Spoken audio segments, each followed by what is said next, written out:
দর্শক, হামের আরও খবর জানাতে নাটোর থেকে আমাদের সঙ্গে যুক্ত হচ্ছেন প্রতিনিধি এস এম রওশন। তিনি জানাচ্ছেন সেখানকার হাম সংক্রান্তদের সবশেষ পরিস্থিতি। রওশন, নাটোরের হাসপাতালে হামে আক্রান্ত শিশুদের চিকিৎসা সেবা নিয়ে আপনার কাছে কি তথ্য আছে, আর সংক্রমণের কোনো তথ্য আছে কিনা আপনার কাছে? ধন্যবাদ সুমন। আমি এই মুহূর্তে দাঁড়িয়ে আছি নাটোর আধুনিক সদর হসপিটাল। এখানে ২৫০ শয্যা বিশিষ্ট হসপিটাল। সুমন, আপনি যেমনটি বলছিলেন, এখানে হামের জন্য আলাদা ইউনিট খোলা হয়েছে।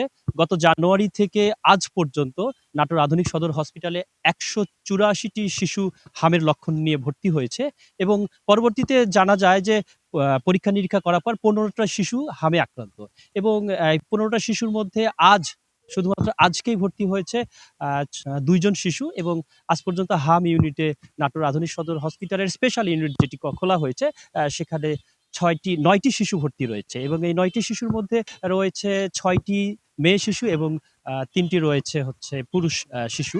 এবং আপনি যেটি বলছিলেন সেটি হলো যে বিগত সময়ের চেয়ে নাটোরে যে হামের প্রকোপ বেড়েছে এটি নিশ্চিত করেই বলা যায়। কারণ প্রতিদিনই হামের রোগী যারা হামের লক্ষণ নিয়ে নাটোরে ভর্তি হচ্ছেন।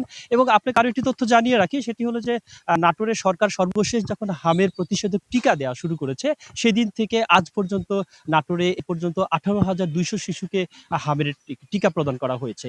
এবং এছাড়াও আমি হামের যেসব পেশেন্ট এসেছে বা যেসব রোগী ভর্তি হয়েছে তাদের গার্ডিয়ানদের সাথে আমি কথা বলেছি এবং তাদের কাছ থেকে জানতে পেরেছি যে হঠাৎ করেই শিশুদের মধ্যে জ্বরের একটি লক্ষণ দেখা যাচ্ছে এবং সেখান থেকেই শরীরে কিছু র‍্যাশ বের হচ্ছে এবং সেই র‍্যাশ নিয়ে তারা হসপিটালে এসে ভর্তি হচ্ছে। পরবর্তীতে পরীক্ষা-নিরীক্ষা করে জানা যাচ্ছে যে অনেকেই হামে আক্রান্ত হয়েছে এবং যেগুলো হামে আক্রান্ত হয়নি বা শুধুমাত্র উপসর্গ দেখা গিয়েছে, সেগুলো পরবর্তীতে চিকিৎসা নিয়ে পর্যায়ক্রমে তারা সুস্থ হয়ে বাড়ি ফিরে গিয়েছে এবং যে শিশুগুলো অধিকতর বেশি মনে হচ্ছে যে ক্রিটিক্যাল সিচুয়েশন এ যাচ্ছে, সেই শিশুগুলো এখান থেকে রেফার করে দিচ্ছে রাজশাহী মেডিকেলে।